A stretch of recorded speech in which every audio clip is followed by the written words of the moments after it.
Benito Meniko langileen martxa hasi da Elizondotik Iruñera hortziran honetan harrera egingo zaien Nafarroko Parlamentuaren parean. Osasun bideak 2025-2026 neguko kontingentzia plana jarri du abian. Nafarroko gobernuak €1.000.000 bideratu ditu profesional autonomoek lehen kontratazioak egin ditzaten.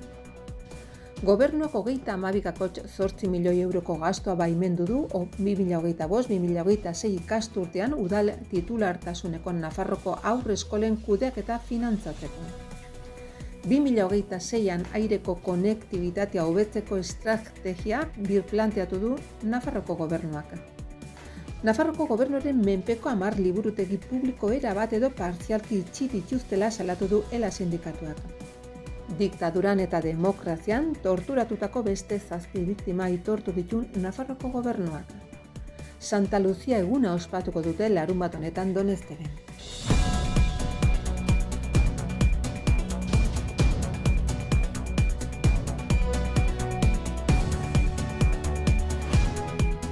Hortziral honetan harrera ekitaldi bat egingo da Nafarroko Parlamentuaren aurrean 100 egun baino gehiagoko greba baten baitan. Hermanas Hospitalarias Fundazioak zentroko erabiltzaileek jasotzen duten zerbitzuaren kalitatearen eta lan baldintzen kontura etekinak handitzeko politikarekin jarraitzen duela salatzeko. Eta Nafarroko gobernuak diru publikoarekin sostengatzen duen zerbitzu baten ardura hartu gabe jarraitzen duela adierazi dute. Elizondoko Benito Meni zentroko langileek, Hermanas Hospitalarias Fundazioak kudeatzen du eta Nafarroko gobernuak diru publikoarekin sostengatzen du Iruñerako martxa hasi zuten atzo. Zentroko eraikin baten itxiera, kaleratzeak eta erabiltzaileei emandako zerbitzuaren okertzea salatzeko. Langilek 100 egun baino gehiago beteko dituzten greba, enpresak bere onura ekonomikoak asistentzia kalitatearen eta lan baldintzen kontura lehenesten dituela salatzeko. Eta Nafarroko gobernuari zerbitzu publiko hortan duen erantzunkizuna bere gain da hartezala eskatzen zaio. Atzo Oronoz Mugeira heldu ziren eta gaur hareraino joango dira. Martxa ostiralean amaituko da abenduaren 12an Nafarroko Parlamentuaren aurrean goizeko 11etan egingo dioten harrerarekin. 100 greba egun betetzen diren egun berean. Bueno, egia da, guk ja uztailean egin ginen azkeneko bilera enpresarekin, baita Nafar gobernuarekin ere bai, ea gure lan baldintzak hobetzeko aukerik zeuden. Nola batak nola besteak, uztailatik erran ziguten ezetz. Bazena hori zela eta ezin zela gehiago, ezin zigutela ezer ondu.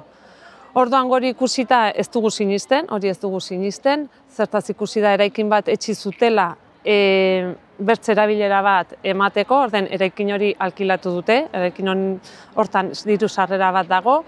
Batzuk bai bideratu zuten paziente erabiltzaile batzuk horrat Iruñera eta bertze batzuk hemen apilatutuzte, orden argi ikusi da, ez, diru sarrerak berdin segitzen dute eta pertsonala kaleratu zen horretan eta gainera eraikin horretan pertsonal gutiena bazen eraikin horretan ere, ez, hori ustu zutelaik ere ikusi da beraiei dirua interesatzen zaliela. Orden, hoi ikusiteia, ez, gu jarran ginen grebetan hasi ginen, eta azken hau 24 egunekoa bigarren txandakoa da. Eta atzo erabaki ginen martxa bat egitea, Elizondotik Iruñara, zertaz uste dugu, Elizondon dagoen zuzendaritza eta Iruñan dagoen gobernua beraiek dutela ardura, nolabait erranta gure egoerataz. Hau da, Nafarroako gobernuak finantziatzen du diru publiko batekin Fundación Hermanas Hospitalarias. Orden, berak badu bere gain diru hori nola kudeatu behar den. Argi da, Fundación Hospitalarias diru hori ez duela ongi kudeatzen. Orduan guk eskatzen dizkigu ardurak. Ardurak diru hori ez nola baitere gure gain ere inbertitzeko.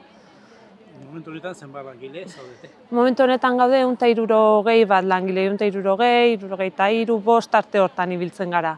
Bai, duela urte 2024an edola egon ginen igual 180 langile, bai. Eta ikusten duzue, zerbait aurreratzen aldela, baduzue itxaropenik, nola zaudete animo aldetik? Animo aldetik gogor gaude, bai, zertaz ikusten dugu azkenean nola gobernuak, nola enpresei bakarrik dirua interesatzen zaie. Itxaropena egia da orain momentu honetan epe laburrera ez dut uste soluzio bat lortuko dugunik.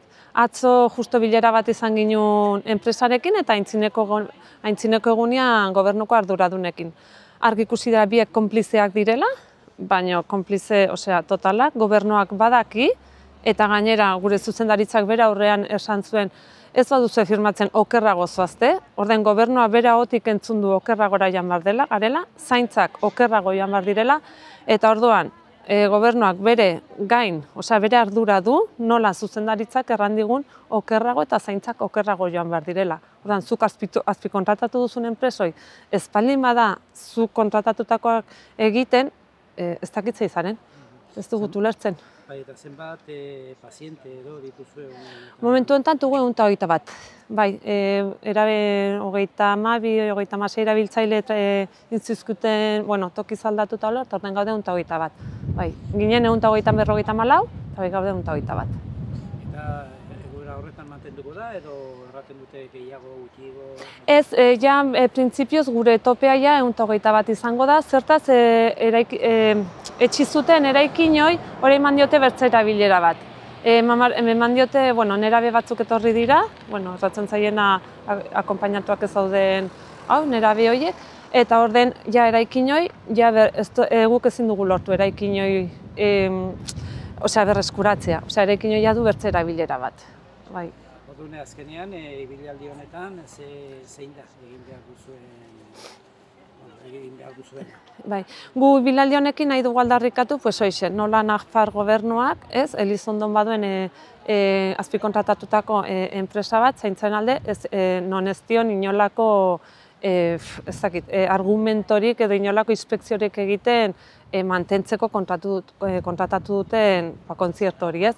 Orden gure aldarrikapena hori da Elizondotik hasi Iruñaraino, atzo Elizondotik Mugairera oinez etorri ginen, egia da rasongi, gustora, 30 bat lagun, denak lankideak eta giro honian, indartuz, eta gaur ere bai, ikusten dugu, gaude 20 kotxe edo hola, eta bagatzi orai Arrealdera, eta bihar arretik gango gara parlamentuko plazara, eta han egingo dugu hitzaldi bat ere bai. Parlamentuekin, hitzordua eskatu duzue, egon azarete, barne komisioietan egon azarete?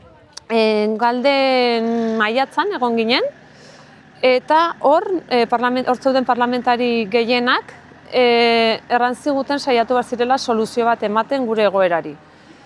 Baina oraindik berriz ere eskatu dugu mozio bilera hori eta abenduan ezin zela sartu errantziguten, orduan horren zain ere bai eta horren esperantzakin ere bai, azkenean luze joanen da, baina bai esperoan gaude ea urtarrilan edo otsailean berriz ere deitzen daguten ea honi irtenbide bat ematen diogun.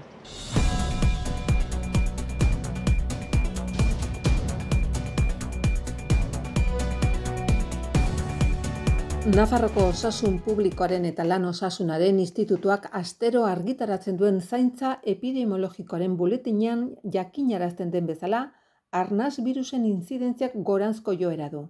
Eta gripe denboraldi aste batzuk aurreratu da 2023arekin eta 2024rekin alderatuta. Horregatik, osasun bidean Nafarroko Osasun Zerbitzuko esparru guztietako osasun zentroek 2025-2026 neguko kontingentzia plana jarri dute abian. Arnas gaixotasunen urtaroko hazkundearen ondoriozko intzidentziei aurre egiteko. Gaixotasun horien igoera garrantzitsua baita.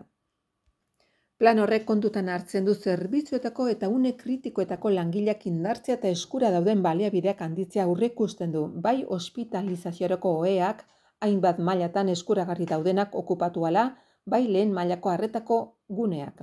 Gainera oro har, arnas sintomak ez dula doministikoa arnasteko arazok eta bar dituzten herritar guztiei gomendatzen zaie maskara erabiltzea. Arnas sintoma arinak agertzen direnean herritarrei gogorazten zaie kasu gehienetan etxean autozaintza dela aukerarik egokiena. Osasun zentro batera joan behar da soilik alarma zantzuk eta sintomak agertzen badira hala nola, arnasteko zailtasuna, sukarri iraunkorra edo egoera orokorrak okerrera egitea.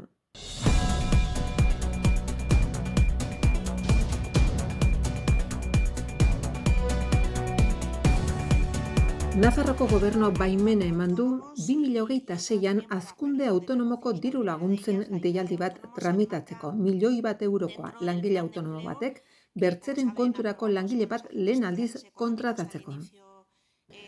Pizgarri indartuak dituen deialdia da jarduera zuzenean edo sozietateen bidez Nafarroko lantokitan gauzatzen duten langile autonomo fisikoek lehen kontratazio egin dezaten. Diru laguntza 5.000 eta 9.500 euro arteko izango da kontratu bakoitzeko. Laguntza horrekin Nafar Lansare enpresa kostuaren, lan kostu eta gizarte segurantzakoa 23% eta 54% artean estaltzen du lanbide arteko gutxieneko soldataren baliokidea den kontratu baten bidez. Lehen kontrataziorako laguntza horrek eragina izan nahi du enplegua eta aberastasun sortzeko gaitasunean negozioaren hazkundearen bidez. Era berean, persona autonomoek errastasun handiagoak lor ditzaketen bizitza profesionala eta personala bateragarri egiteko eta negozioen amatasunagatik, aitatasunagatik edo zaintzagatik egon daitezken absentziak prestatzeko bertzea bertze.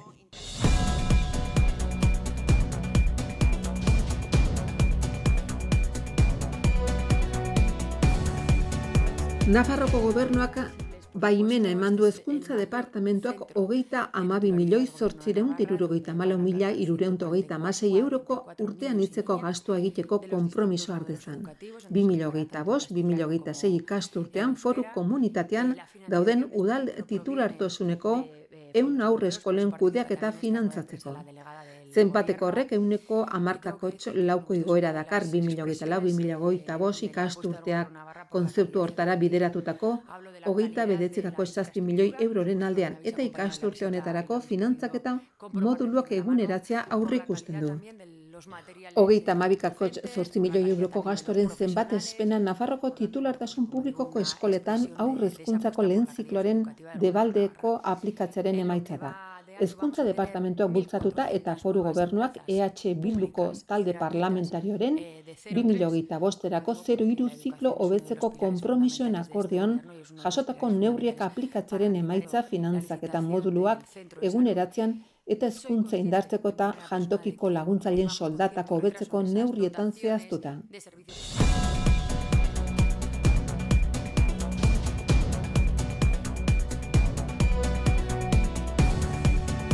Rebeka Esnaola Kultur, Kirol eta Turismo Kontseilariak iragarri duenez, gobernua Iruñeko aireportuan aire konexioak hobetzeko estrategia birplanteatzen ari da. Kontratu publikoen legean jasotako formula posibleak lantzen ari gara 2026an, Nafarroak aire konexio berriak izan ditzan. Konpromiso hartu genuen bezala adierazi du Esnaola Kontseilariak gobernu bileraren ondotik eskainitako prentsaurrekoan. Azaroaren 1an egindako lizitazio publikoa hutsik geratu dela baieztatu ondoren. Kausak eta balizko hobekuntzak aztertzen ari gara eta interesa agertu zuten airelineek hitz egiten azkenean ez aurkezteko arrazoia ezagutzeko adierazi du kontseilariak. Horren ildotik adierazi du dagoeneko estrategiaren birorientazio batean murgilduta daudela eta horrek lizitazio bat abiaraztea ekarriko lukela. Egungo egoerara egokitu eta aldatu ondoren, eta agertoki berriaren balorazioa konektibitatearen mailarekin batera egin ondoren.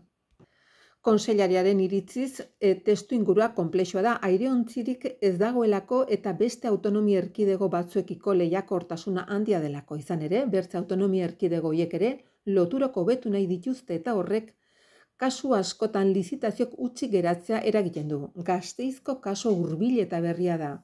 Aurtengo apirilan Frankfurt, Paris eta Londresera edo Logroñora hegaldia bilatzen zituena Agonziloko aireportuarekin eta lizitazio ere hutsik geratu zen adierazi du kontseilariak.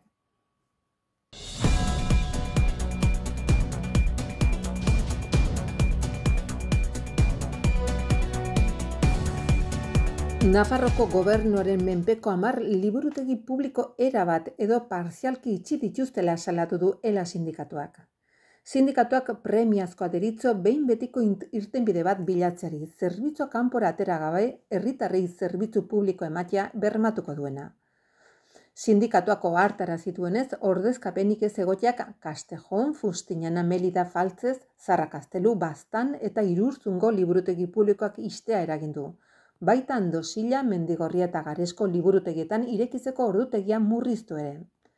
Ansoaingo liburutegi publikoan gainera, egoera jasangaitza bizi da langile faltagatik minimoetan daudelako, izan ere lan baldintzak murriztearen kontura negozio egiten duen kanpoko enpresa batengana jo da. Ordezkapenik ez izatea administrazioaren gaitz endemikoa da eta liburutegiko langileak ere ez dira arazo horretatik kanpo geratzen. Praktika horrek neurri handiagoan edo txikiagoan lan gainkarga dakar gainerako langileentzat, bai eta persona bakarreko liburutegietako langile publikoentzat ere. Hoiek ez daudenean, metatutako lan guztia beren gain hartu behar baitute. Aldi berean, liburutegi horiek erabiltzen dituzten herritarrei zerbitzu publiko bat kentzen zaie. Egoera horren aurrean elak Nafarroko gobernua premiatu du behin betiko irtenbide bat bilatzera.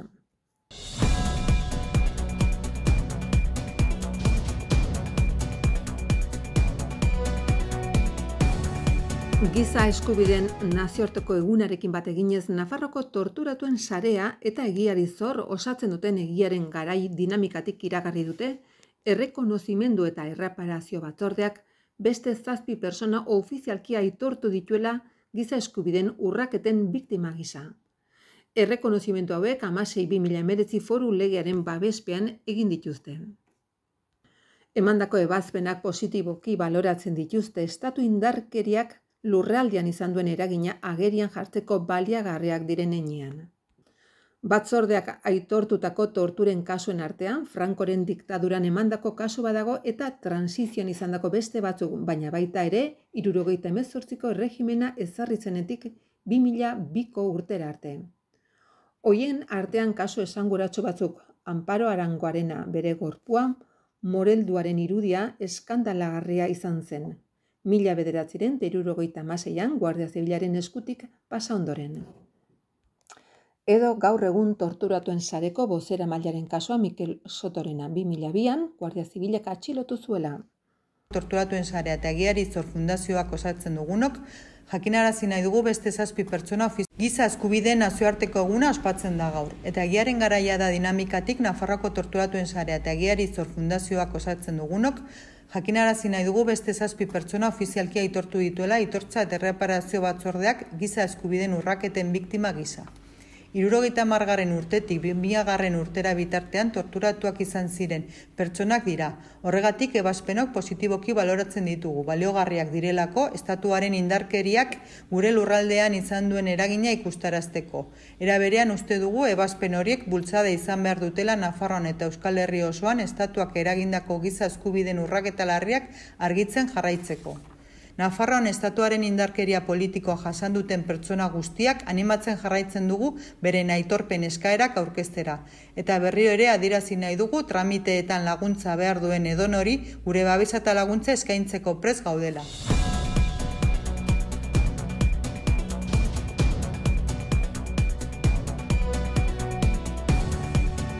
Larun batean abenduak 13 izanen da Santa Lucia eguna eta urtero bezala hainbat ekitaldi antolatu dira Donezteben. Goizean bertako artisauen postuak izanen dira eta erreka guraso elkarteak pazkoloreak saltzeko postua jarriko du. Eguerdian, giroa alaitzeko trikitilariak karrikaz-karrika ibiliko dira. Kirol hitzordok ere izanen dira larun batean 12:30 Ezkurra pilota lekuan bortz kirol txapelketako finala jokatuko dute. 5etan herri kirolak izanen dira kiroldegian, aizkolariak eta harri altxatzaileak. Arratsaldeko 6etan berriz Erremonteko Eguberriko buruz buruko txapelketako final erdia izanen da, Mitxeo eta Otxandoren ariko dira elkarren aurka.